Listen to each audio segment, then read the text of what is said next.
All right. Hey, if you can stay on the line, guys, please do so. Evan's going to be with us for another about 15 to 20 minutes. I told you on the front end I got to be off at 7:45, so we're going to end by that time, no later than that. But if you got a question for Evan or a comment or something, this would be the time to go. Evan, let me start the dialogue. First of all, I really am glad you stayed in your lane today. You and I had talked about what should I share, and I said, man, share what God has entrusted you with. And so the knowledge you have on the tithe and the taxation and the free will and the required, crystal clear, so clear. I'm curious. You said you get a lot of reaction when you give this kind of a presentation from people.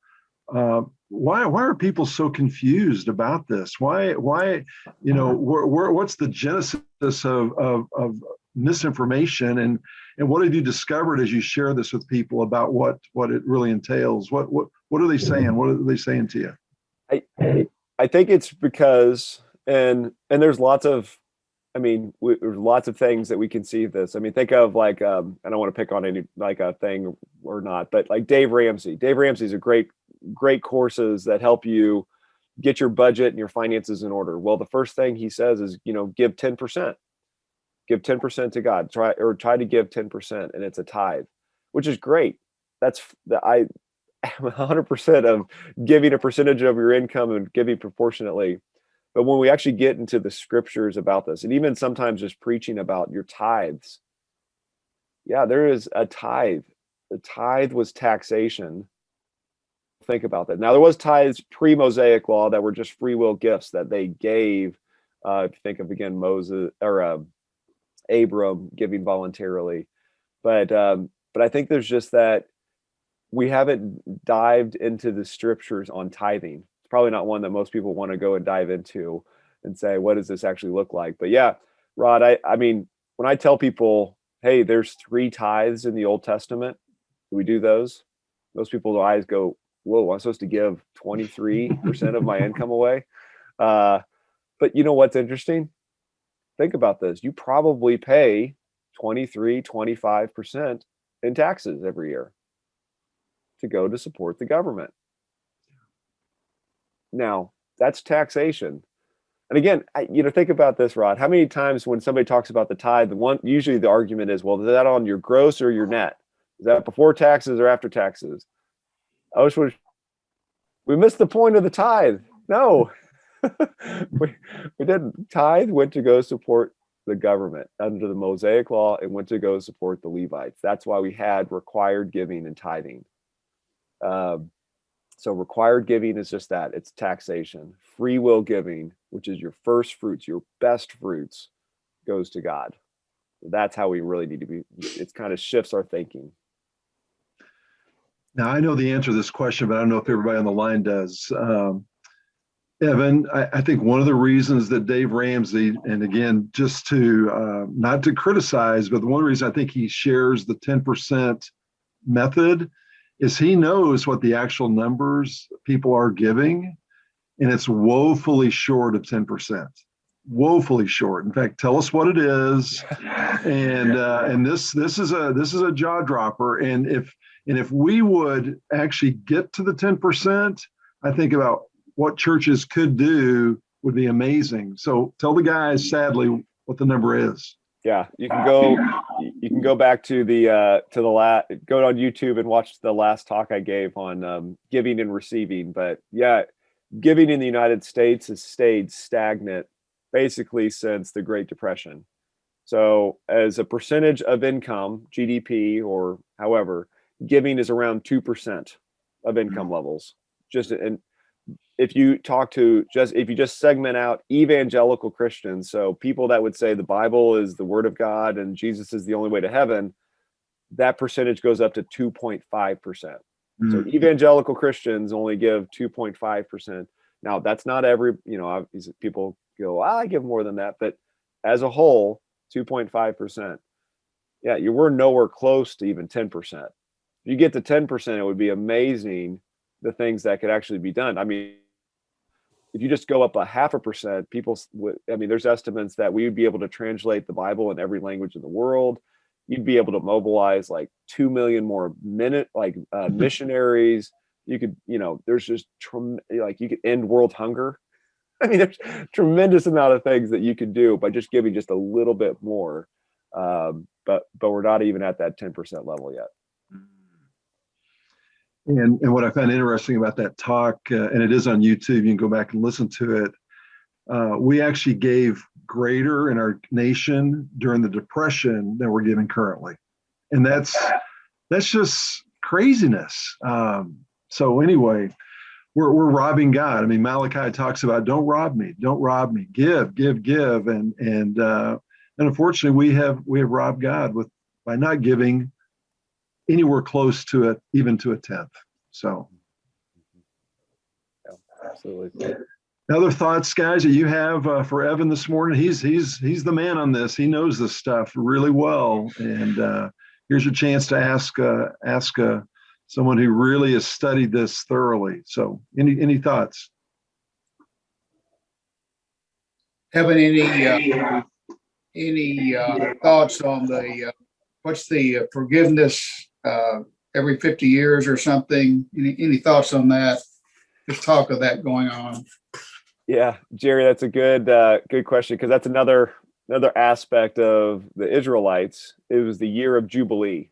Right. So, yeah. So the year of Jubilee, every 50 years, if you had debts, you had to forgive your debts. You had to send your servants back to their families. So you basically had to like give up other sources of income and things like that every 50 years for the Israelites as well. That fully studied, hey, what does that look like under the New Testament? I don't think in the New Testament there's a reference to the year of Jubilee again, which is every 50 years that occurs. But it's interesting for sure. That's more taxation than it would fall into your taxation category. Yeah, it was absolutely, it was required giving. Right. So yeah, again, I think when we think of tithing, we just think, okay, what does that look like? But if you just think in the camps of required giving and free will giving, that's where it becomes really interesting, just to see, okay, hey, is this actually required, or is this free will and actually an offering to God? Which the free will is supposed to be the big one. That's your first fruits. That's the best fruits that we give, not just the required. Yeah. Thanks, Jerry. Hi, Evan. I'd like to ask you, you have any comments about, like in 1 Timothy chapter 5, where it talks about elders who rule well, be shown honored, especially those double honors, especially those who work hard at preaching and teaching. How would an individual in any church gathering, how would they apply that? All right, Neil, you broke up a little bit. You're in 2 Timothy? No, 1 Timothy chapter 5. There we go. Verse 17. Okay. Let me pull it up here.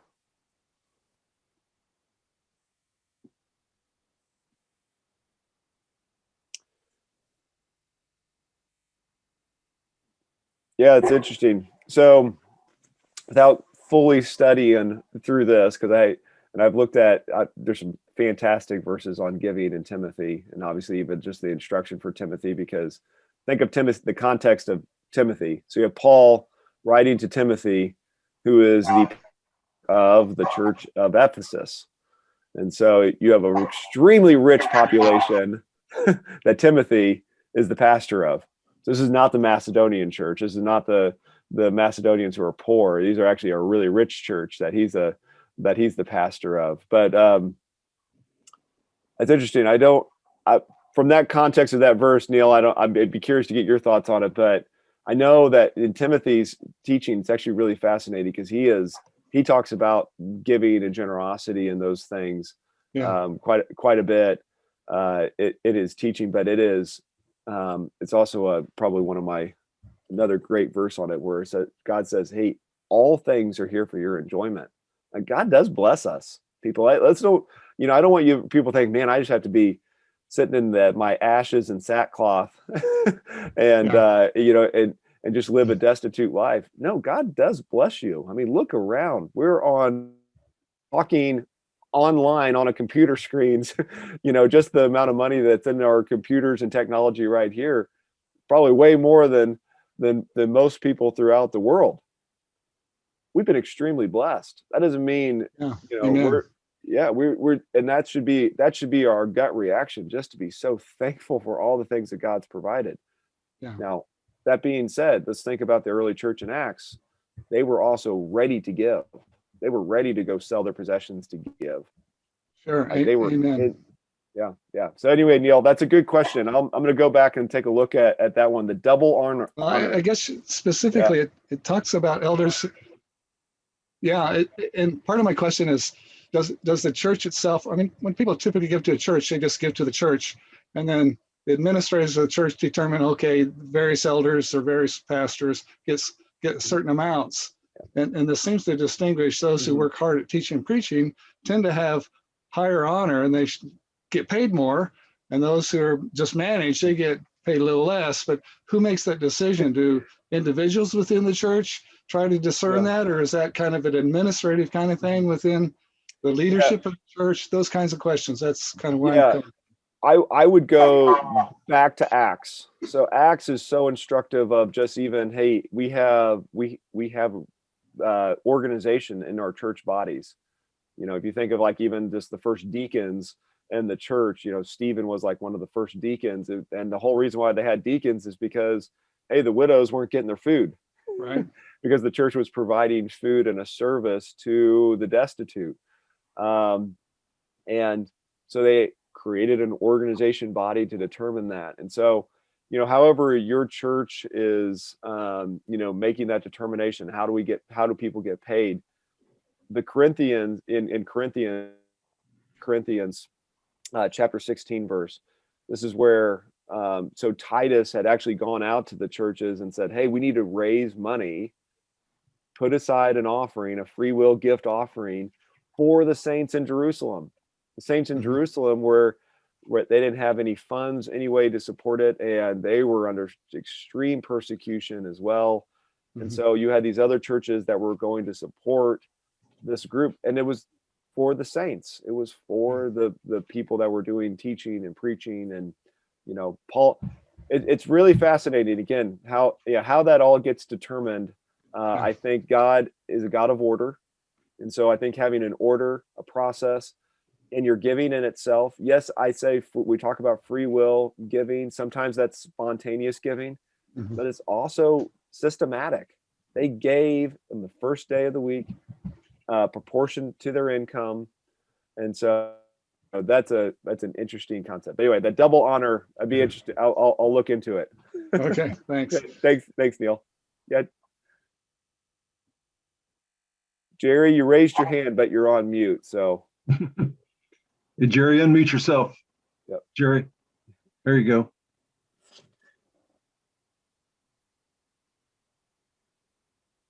There you go. I think it's kind of a principle in Christianity world. Let's assume let's say we're going to give 20% total. We're supposed to give 10 to the church and then 10 to other ministries. That's kind of that's kind of circling the wagon, kind of a general principles. How do you, is that biblical or? Yeah, I mean, again, that's what I grew up with, right? First 10% goes to the church, and then everything else, and everything offering. Yeah, I don't see that. I don't. Yeah, I don't either. We have under the Mosaic law, we have tithes. So 10% that did go to the Levites, and again, I think this is where what the concept was. Well, 10% goes to the priest, right? Right. Well, yeah, but those priests were actually the controlling group of the theocratic government of Israel. And they didn't have any land. This was their only means basically to sustain themselves, that 10% tithe, and it was required giving. So there's no fixed percentages under the Macedonian model. If the Macedonians are our model to give, and that is very clear, that is who we should model our Christian giving after, there is no fixed percentages. Now, absolutely, we are supposed to go and support the churches. That's again what the Macedonians were doing. They were giving the saints. They were giving to their local body and their church. But they gave proportionately. They gave systematically. They gave it the first day of the week. So absolutely, we need to support our local churches, and that should be at the first and foremost of our mind. But the first thing that they did, they submitted themselves to God. They said, "I submit my body to you, God." And I mean, so think about that. I always I joke with our pastors that, hey, if I was ever called to give the prayer for our tithes and offering, that would be at least a 30-minute sermon, because people, this is such an act of worship. It should be such an act of worship. It's not just thinking, well, I made $100 this week, I'm going to give $10 to the offering plate, to the tithe plate. No, that's not how it is. It's good. But if God calls you, says, no, give it all, give it all. If he calls $2, you should give $2. But we should be in tune with what the Spirit wants us to give. We know we're supposed to give proportionately, according to our means. The Macedonians gave above their means. They were in extreme poverty, and they gave above their means, and they were willing to give. They wanted to give. They said it's to our favor for us to give. That's our model for giving.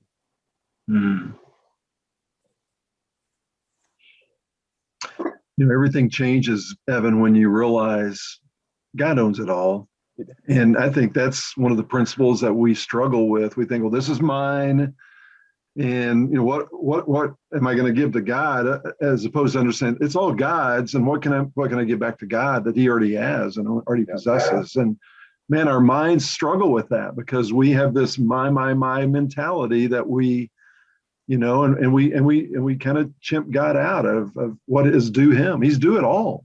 Yeah. That's what everything should be his. Yeah. Well, hey, real quick. I know we're gonna have to go here in a second, but think about this way too, because we do think about. I mean, we forget that point. God does own everything, and we also think when I give something away, it's gone. It's not gone. It's all God's anyway. So if I give it away, it's still God's as well. And by the way, he says when you give, there are rewards. This is my joke at the beginning of this, but there are rewards. We get rewards when we give. So think about this as an investment standpoint. If you could go back 50 years ago and invest in Amazon, would you? Or whatever, if you knew what was going to happen, and if I said, hey, you invest $1 today, and in 10 years it's going to be worth $1 million, would you do that investment? I would. Guess what? If you give and you invest in the kingdom $1 to in eternity, that could be 1,000,000 times more. Yeah. You have no idea what that investment return is going to be, but I can guarantee you it's going to be so much greater than what that dollar is worth right now. Amen. Well, with Wanda and I, we've kind of developed over the years as we've grown. We give a tithe to the church, which is not always exactly a tithe. Most cases, it's more than, and I'm not bragging, I'm just saying God has allowed us to do that. But as far as the offerings, we've got a dozen other places where, as we can, we donate to organizations like City Union Mission or ministries that I love the teaching from on the radio, and people. A lot of times our offerings are given directly to people who we see have a need or who God has put on our heart. So, and that changes. I mean, like every few months we're given to something different because it came up and God said, yeah, give to this, and we do it. And some of it might be to a guy who's standing on the corner when we get off the highway with the sign. And I don't always give to those guys, but there are times when it's one of those things I'm motivated to do. I think it's by the Spirit. But we have to give where we get taught, and we have to give where we get blessed, and then we have to give where God wants somebody else to be blessed. Amen. So that's kind of the thing we go on, and it evolves as God moves us, it changes. So absolutely. Great. Thanks, Byron. Appreciate it.